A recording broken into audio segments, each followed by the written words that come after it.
വിദ്യാഭ്യാസക്കുറവ് എന്ന പേരിൽ തനിക്ക് നേരെ വരുന്ന വിമർശനങ്ങളോട് പ്രതികരിച്ച് നടി ദിവ്യ ശ്രീധർ IFFK വേദിയിൽ വന്നതിനെ വിമർശിക്കാനും തെറി പറയാനും മാത്രം ചിലർ ശ്രമിച്ചുവെന്നും എന്തു സുഖമാണ് ഇത്തരക്കാർക്ക് കിട്ടുന്നതെന്ന് തനിക്ക് അറിയില്ലെന്നും ദിവ്യ ചൂണ്ടിക്കാട്ടി.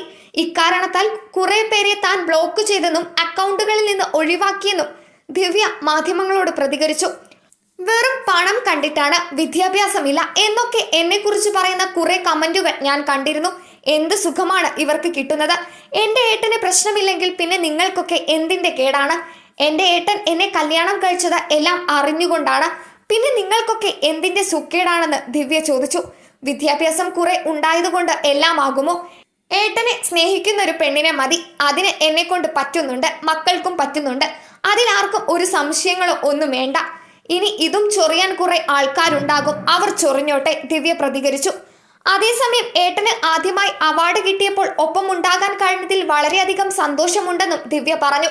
കല്യാണം കഴിഞ്ഞ ശേഷം തന്നെ അവാർഡ് കിട്ടിയതിൽ നല്ല ഹാപ്പിയാണ്, ഒരുപാട് സന്തോഷമുണ്ട്. ഞാൻ ഇങ്ങനെ അവാർഡ് ഫംഗ്ഷനൊന്നും ഇതുവരെ വന്നിട്ടില്ല, ആദ്യമായാണ് ഇത്തരമൊരു വേദിയിൽ വരുന്നത്, ദിവ്യ പറഞ്ഞു. ഏട്ടന് ഈ അവാർഡ് കിട്ടുന്നത് നേരിട്ട് കാണാനുള്ള ഭാഗ്യമുണ്ടായി. കല്യാണം കഴിഞ്ഞതിന് ശേഷം കിട്ടിയത് കൊണ്ട് കൂടുതൽ ഹാപ്പിയാണ്. ഇനി കണ്ണൂരേക്ക് പോകണം, കുറച്ച് കറക്കവും പരിപാടിയും ഒക്കെ ഉണ്ട്. പുതിയ സീരിയൽ വരുന്നുണ്ട്, ആ വിശേഷം എന്തായാലും നിങ്ങളോട് പങ്കുവെക്കാൻ വേണ്ടി ഇരുന്നതാണെന്നും നടി പറഞ്ഞു. പുതിയ സീരിയലിൽ വില്ലൻ വേഷമാണ് കൈകാര്യം ചെയ്യുന്നത്.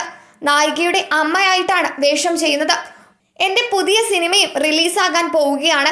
ജനുവരി അല്ലെങ്കിൽ ഫെബ്രുവരിയിൽ ഈ സിനിമ റിലീസാകും. അതിൻ്റെ ഒരു സന്തോഷം കൂടിയുണ്ടെന്ന് കൂട്ടിക്കോളൂ എന്ന് ദിവ്യ പറഞ്ഞു. നേരത്തെ ഒക്ടോബർ മാസത്തിലായിരുന്നു ദിവ്യയുടെയും നടൻ ക്രിസ് വേണുഗോപാലിന്റെയും വിവാഹം നടന്നത്. വീട്ടുകാരുടെയും സുഹൃത്തുക്കളുടെയും സാന്നിധ്യത്തിൽ പരമ്പരാഗതമായ ആചാരപ്രകാരമായിരുന്നു ഇവരുടെ വിവാഹം. എന്നാൽ ഇരുവർക്കും എതിരെ വിവാഹത്തിന് പിന്നാലെ പരിഹാസവും വിമർശനവും ഉയർന്നിരുന്നു.